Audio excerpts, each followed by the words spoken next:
binigay po ng Panginoon. Dahil first time ko po na magturo sa inyo sa unahan. At salamat kasi lahat ng binibigay na opportunity ng Lord is ito ay ang maitaas lamang po ang pangalan ng ating Panginoon. Amen? So sa lugar na ito nakakatuwa po kasi kahit maulan, andito po tayo. Wala man yung iba pero pag nakita natin yung isa, nagiging kalakasan po natin. Amen? Amen. So sa umaga po ito, makibukas po tayo sa Romans. Romans chapter 12, verse 11 to 12.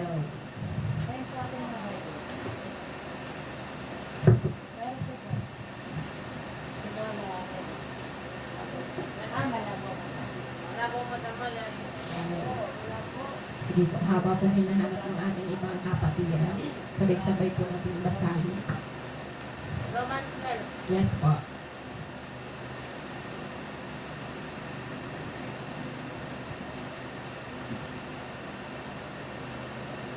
Romans 12, chapter 12, verses 11 to 12.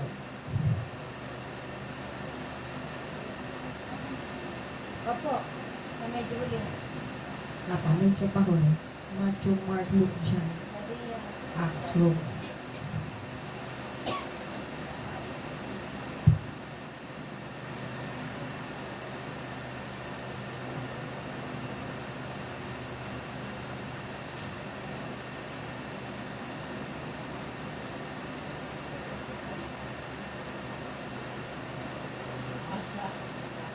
Amen.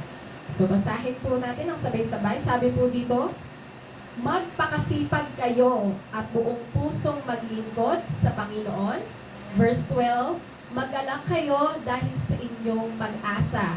Magtiyaga kayo sa inyong kapighatian at laging manalangin. Amen. So, pagpalain po, salita ng Diyos.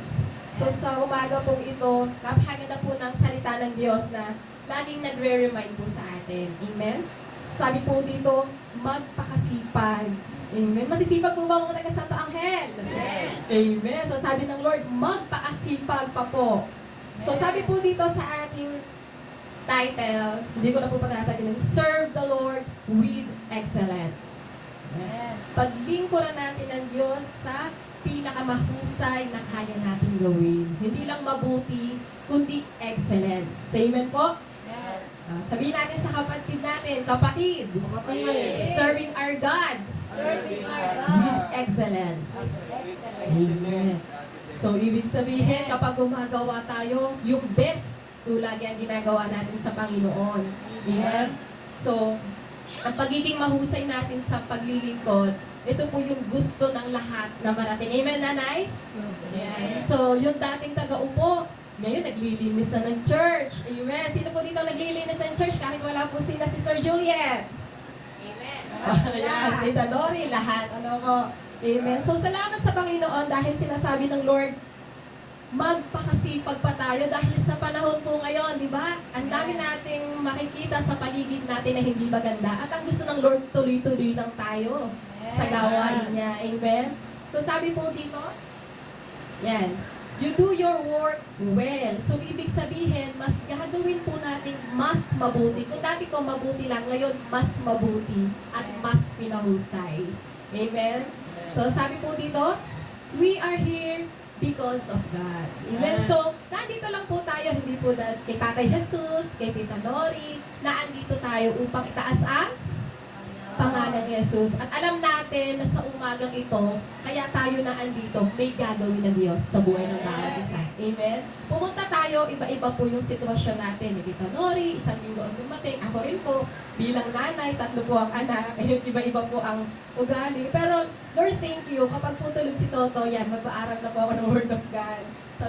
Sabi ko, magturo pala talaga, isang linggong preparasyon. Hindi po, agad-agad na pag binasa mo, yun na, talagang aaralin at aaralin niyo po yung salita ng Diyos. At thank you, Lord, kasi sabi ko, Lord, salamat kasi, una, ako yung tinuruan mo. Bilang nanay, sinasabi na mas magpakasipag pa. Kasi before po, nung mga anak ako, nagsabi na po yung husband ko, sabi mo naman kay pastora, mag-live ka ng 1 taon. Sabi, hindi naman pwede kasi iilan na po yung mga adults. Tapos si Sister Juliet andito pa sa Santangel. So, talagang andun naman yung calling sa buhay ng bawat isa na kahit ano pa yung sitwasyon natin, kapag tinawag tayo ng Lord, wala tayong magagawa. So, wala na pong nagawa yung asawa ko. So, maganda lang po siya kay Pastora. So, alam ko lang hindi kay Pastora yun, kundi sa Panginoon. At salamat kasi i-intercede ko rin ang asawa ko na kahit hindi ko siya nakakasama, suportahan niya yung ginagawa ko sa Panginoon. Kasi I know in perfect time, makakasama ko siya sa gawain ng Panginoon. Amen? So, salamat sa Lord kasi tinuturuan niya tayo na gawin yung mga bagay nito para sa atin. Katulad po ng, kaso walang estudyante, si Moana lang. Moana, anong ginagawa mo para mas mapataas ang grado mo, ang grade? Ano ginagawa ni Moana? Wala kasing estudyante eh. Ano ginagawa mo para lagi kang makasagot sa recitation? Ayan, nag-aaral ka na mabuti. Okay? Kung dati 80 lang yung grade, basta gusto natin 85, hindi na natutulog si Ate Moana. Kaya ba ni Ate Moana hindi na natutulog? So, yun yung ginagawa ng mga college ngayon. Ano po? So, sila ay nag-aaral mabuti para po ano? Para makamit yung, ano po, yung future na gusto nila. Amen? So, sabi po dito, serve the Lord, number 1, with diligence. So, paglingkuran po natin ang Panginoon ng may kasipagan. Amen? So, ito po ay command sa atin ng Panginoon, magpakasipag. Inuutos po sa atin ito ng Panginoon, hindi lang po sa akin, kundi po sa ating lahat.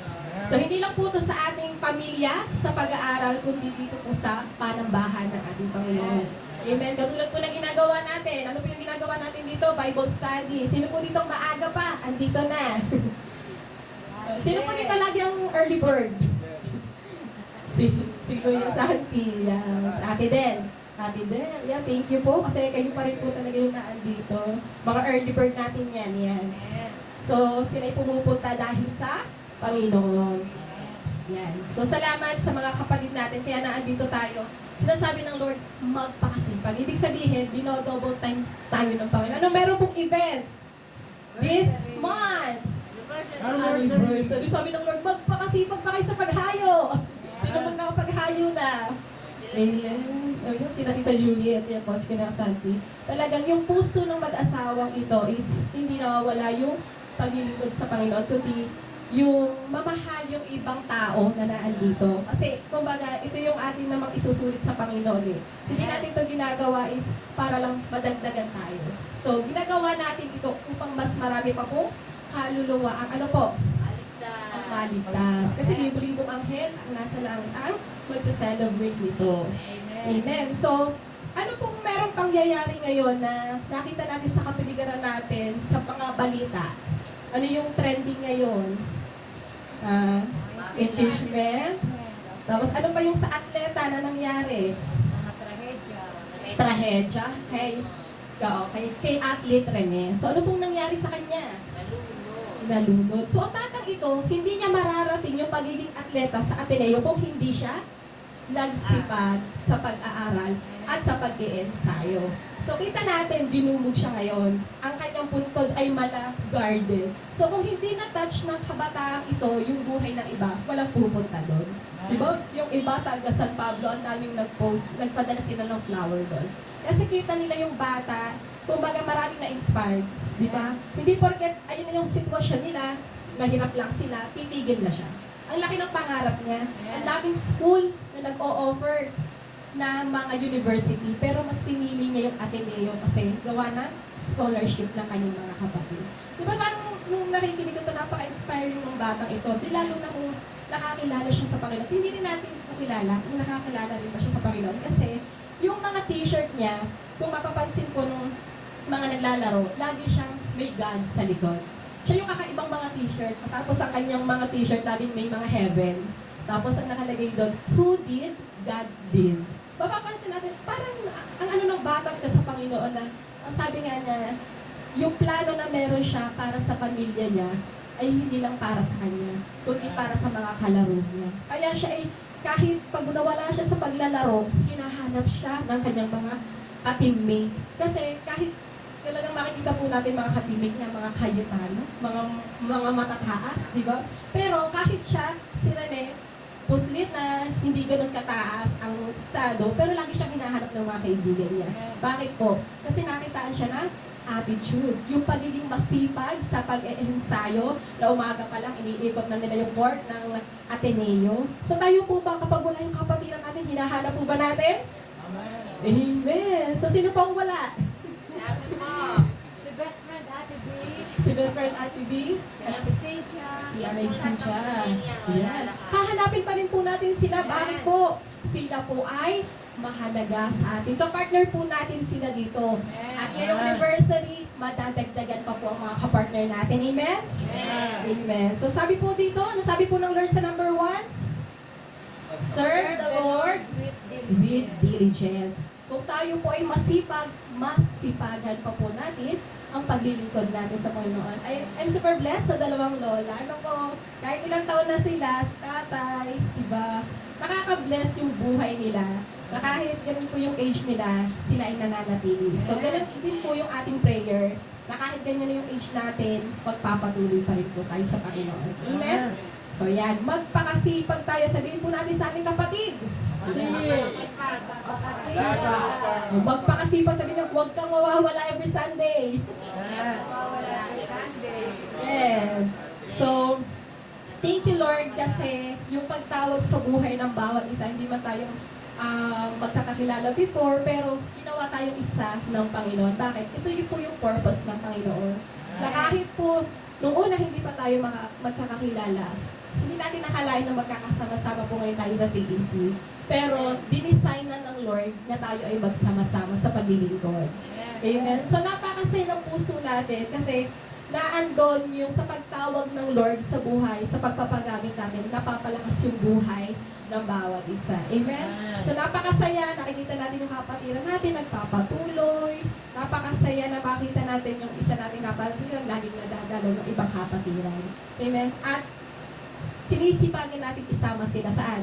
Sa panalangin. Kahit wala po sila. Amen? So, salamat sa Lord sa salita niya. Ang sabi po dito, yan, lahat tayo dito ay hindi aksidente. Lahat tayo ay pinili ng ating Panginoon. Nasa dyan pa lang si Ate Bel, kahit siya'y matanda na, ito'y tatawagin ko sa CDC. Nakakita ko si Ate Bel, naging regular attendee siya dito. Nakaka-bless kasi, di ba, ilang taon na si Ate Bel, tapos ngayon lang siya talagang yung mas napalapit sa Lord. So, talagang nandun yung, kung, di ba, napapansin natin, ang dami-daming tao, pero ba't ako?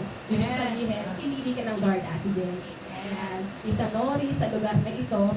And, ang dalangin po natin is talagang naandun na mag-stand firm tayo sa pananampalataya na meron tayo.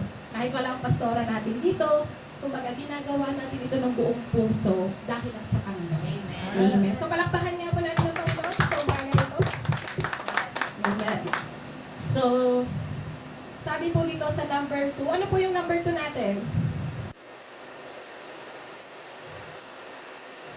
Magalak. Magalak kayo dahil sa inyong pag-asa. Amen. Sino po ba ang pag-asa ng buhay ng bawat isa? Si Lord. Sabi nga, habang buhay, may pag-asa. Amen.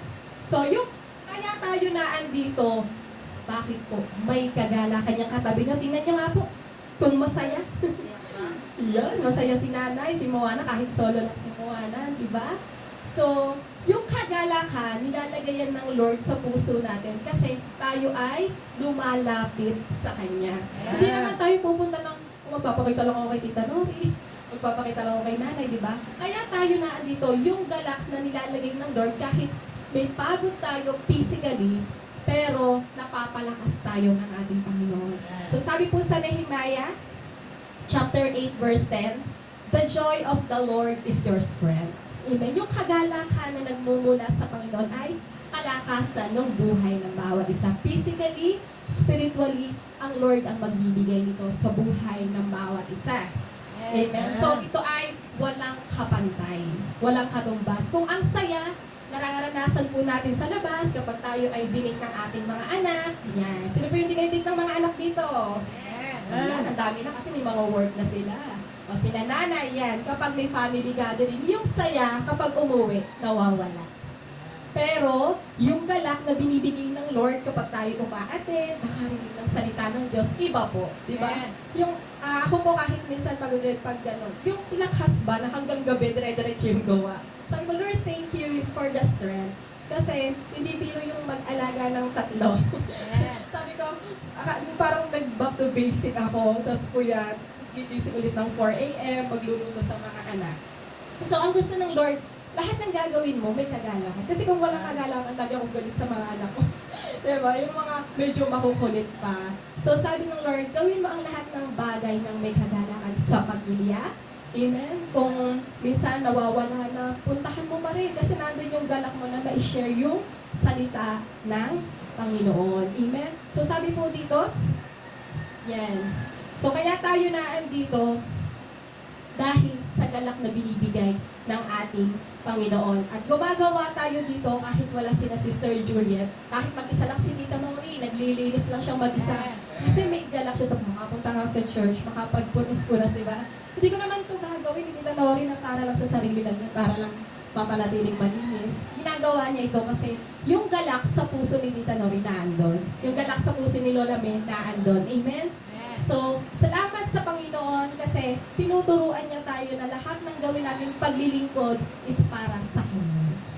Amen. Pumupunta tayo, hindi sa tao, pumupunta tayo para sa Panginoon. So, sabi po dito, yan. So, sa puso ng bawat isa, dapat lagi nating bantayan ito. Bakit po kailangan natin ng bantayan ng ating mga puso? Sa Juliet. Kasi una na namin ang Panginoon sa puso. Okay, kasi yung puso na meron tayo, di ba nilikha tayo ng Lord na may puso? So, yung puso pa ba natin ay nag-uumapaw sa pagmamahal? Amen. Amen? Nag-uumapaw pa ba ito sa pagpapatawad? Amen? Nag-uumapaw pa ito sa pagbibigay? Amen? Kasi yung heart lagi kasi mabilis magbago. Di ba po? Kapag may problem, pwede tayong, di ba? Hindi na lang manalangin kasi parang bumili ka agad. Pero, kung napapantay natin ang puso, guard our heart, hindi mawawala yung joy na ibibigay sa atin ng Panginoon. Amen? So, naandito tayo sa lugar na ito bilang isang pamilya na naandun, gumagawa tayo dahil may kagalakan. Amen? Humahayo tayo dahil may kagalakan ng puso natin na maraming tao ang makakapunta sa lugar na ito. Amen? So, sabi dito, yan. So, physically, minsan napapagod bilang nanay. Yan. Ang mga nanay, ilan po ang nanay? Si Ate Del. Ate Del, ano yung unang ginagawa mo sa umaga? Nagpe-pray?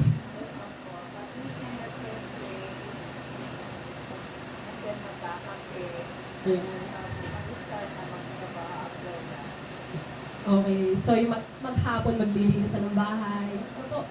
So, yung mga nanay, marami tayong ginagawa. Pero, we really thank God for the joy na binibigay sa buhay. Mga tatay, di ba?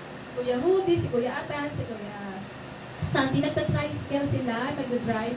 Pero, kita natin kahit pagod sila, Tita Juliet, masaya pa rin po ba pag nauwi? Amen. May joy. Bakit? Kasi kaya naman siya nag-work para sa family pa rin natin. Para mabigyan tayo ng, ano po, financial, panggastos, di ba? Kaya lagi po natin isama sila sa panalangin, okay? Sa panalangin, araw-araw, yung kagalakan sa pananalangin natin, huwag po mawawala. Yan, sama natin lagi sa Bible study natin, yung galak na meron lagi ilagay ng Lord sa puso. Lord, huwag niyo hahayaan na maging malungkot ako. Lord, huwag niyo hahayaan na eto lang ako, lagi mo akong punuan. Ayun yung lagi panalangin natin. Lagi mo akong punuan ng iyong pagmamahal, punuan ng ano po? Yan. Yan, pag-ibig. Kasi kapag naandun, laging pananalangin natin, laging positibo. Wala tayong nakikitang negatibo. Amen? So, sabi po dito sa pangalawa, serve the Lord with great joy. Yan. Kung yung una, serve the Lord with diligence. Yung pangalawa po ay serve the Lord with great joy. Yan. Yung kagalakan na nagmumula sa ating Panginoon. Amen. Yan. So, kailangan po sa pangatlo natin, yan. Serve the Lord in times of affliction. Ano po yung panghuli? Yan, maganda po ito. Magtiyaga kayo sa inyong kapighatian at laging manalangin. Ano na naman yung narinig natin sa huling part? Laging manalangin. So, ang pangatlo po natin, serve the Lord in times of affliction. Yes. Minsan nakakaranas tayo ng hindi maganda, pagdurusa, ano sabi, serve the Lord. Maglingkod pa rin po tayo. Yan. Bakit po? Kasi dinodouble time tayo ng Panginoon sa lugar na ito. Diba? San Pablo. So, kamakailan lang, diba? Marami dapat tayo ipanalangin kahit hindi rin panambahan kundi lahat. Sa online prayer po namin, kasama ang bansa, kasama ang leaders, kasama ang lahat. Bakit po? Kasi ang kaaway ngayon nagdo-double time. Kita natin, di ba po, sa mga news yan. So, isang nanay, kapag sinabi natin nanay, nandun lahat ng sakripisyo, di ba? Pagod, kahit ang mga tatay. So, parang nakikita ko siya kay Sister Emma, ang kanyang work is online, yung sa mga online na mga cosmetic. So, kanya ay siguro distributor siya dito sa Laguna. Siya ay malaki ang capital. So, nag-boom, di ba? Malakas. Di ba nung time na bumagsak lang ito ng pandemic? Pero dire-diretso pa rin po ito. So, ang nanay na ito is parang nasa kanya lahat, ng bigat, ng dinadala.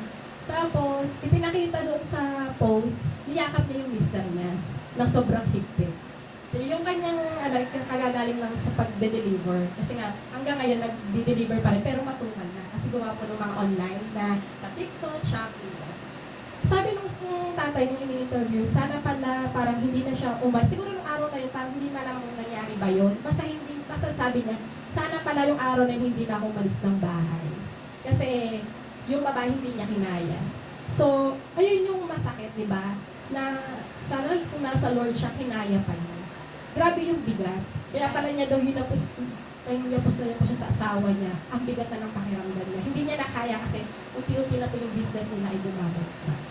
So, tayo as Christian, di ba? Kahit tayo ay alam natin na hindi na maganda yung sitwasyon, laban lang kapatid. Amen? So, magtanim at magtanim pa rin tayo sa pananalangin upang ano po, hindi tayo mawalay sa layunin ng Lord. Ayaw ng Lord na may gawin tayo hindi maganda sa sarili natin. Ang gusto ng Lord, laging mas maganda ang plano niya sa buhay ng bawat isa. At tayo, gagamitin niya sa bawat isa. So, may mga kakatilan din tayo, nakakaranas din ng mga ganun. Hindi tayo magkakatulad ng sitwasyon. Pero we really think that pag nakita natin yung kapatid natin yun, napapalakas po tayo. Amen? Na parang kahit ganito yung sitwasyon, nagpapatuloy siya sa ating Panginoon. Bakit po? Kasi sineserve natin ang Panginoon in times of affliction. Hindi lang pag maganda yung sitwasyon na meron tayo. Amen? Mas paglilingkuran pa natin siya, mas lalapit pa rin tayo sa pananalangin sa anumang sitwasyon meron po tayo. Amen po? So, sali po dito ang lumalaban ng panalangin sa pamilya. Amen? Isa po ako doon. Amen? Sa pag-aaral ng ating mga anak. Sino pa yung nagpapaaral? Si Tita Nori. Kami na lang pala ni Tita Nori. Graduate na si Tita Juliet. Thank you, Lord. Ate Del. So, salamat sa Panginoon. Kasi, ngayong anniversary, gusto ng Lord na magtanim pa rin tayo sa pananalangin. Amen? Kahit parang naisip natin, parang ang hirap lapitan ng taong yun. Di ba may ganun kong isip natin? Ang hirap lapitan nun, ang hirap i-invite. Pero invite pa rin po natin. Kasi, ang Lord naman kahit hindi natin nakikita, siya po yung kikilos. Siya yung bumulong sa taong yun. Pakikita na lang natin sa anniversary, wow, katabi ni Ate Del. Amen? So makikita na natin, may katabi si Ate Nori, madami sa likod, nag-uumapaw. At ang dalangin natin, Lord, itong mga taong ito ay hindi sa anniversary lang, kundi aalagaan po natin sila. Amen? So napakasaya po na marami tayo na naglilingkod sa ating Panginoon. And we really thank God kasi sa buhay ng bawat isa, yung pagtawag ng Panginoon sa buhay ng bawat isa, tuloy-tuloy lang po tayo. Bakit? Kasi po, yung pananampalataya na meron tayo ngayon, yung tayo ay nasa CEC, mas lalong nag-increase. Amen? Sino po dito yung mas nag-increase ang pananampalataya? Amen. Bakit? Kasi meron pong taong lumalaban ng panalangin sa buhay ng bawat isa. At ayun po ay tayong lahat. Amen? So hindi po natin kaya na, di ba parang mawala ng isang Bible study dito, parang hindi maganda yung araw natin kapag nawala ng isang Bible study. Bakit po? Kasi ganun kahalaga sa buhay ng bawat isa yung yung gawain ng ating Panginoon. Bakit? Ito po yung nagpapalakas sa atin, spiritual. Hindi po tayo pwedeng sa isang araw ay walang panalangin. Amen po? Hindi po, parang hindi okay yung magiging maghapon natin. Pero pag nagsimula po tayo sa prayer, kita natin po yung daloy ng pagkilos ng Panginoon. Maayos. Amen? So ako rin po magpapatotoo sa work ko kasi ng husband ko is driver din po siya. So minsan po nasa Manila, San Pedro, at nag-send siya sa akin ng picture, nabasag yung likod. So sabi ko, Lord, salamat kasi lagi yung protection mo na andyan sa family ko. Kasi kung nagdire-diretso po yung bus, yung mga sakay ng husband ko, mga engineer, ay baka yupe. Buti na lang, nakatulog po pala yung driver. So sabi ko, thank you Lord kasi ginising mo yung driver. Kasi kung yun nagtuloy-tuloy, maiipit sila. Yung mismong bus nasa likod, yung van nasa unahan, basag po talaga yun. Kaya, kita natin kapag may nananalangin, lagi yung provision, yung protection ng Lord na andyan. Amen? So, kita natin yung pagkilos ng ating Panginoon ng Diyos na buhay. Hindi man natin nakikita, pero ramdam na ramdam natin. Amen? So, ramdam po ba natin sa lugar na to, pagkilos ng Panginoon? Amen? So, palakpakan nga po natin ang Panginoon. Hallelujah! Ayan. So, sa buhay ng bawat isa, ang pananalangin, marami yang benepisyo. Diba? Ano yung binibigay ng Lord kapag po tayo ay in times of affliction, tayo ay lumuluhod sa Panginoon, nananalangin. Ano yung mga benefits po nito? Ano binibigay ng Lord sa atin? Kapayapaan, peace of mind, di ba?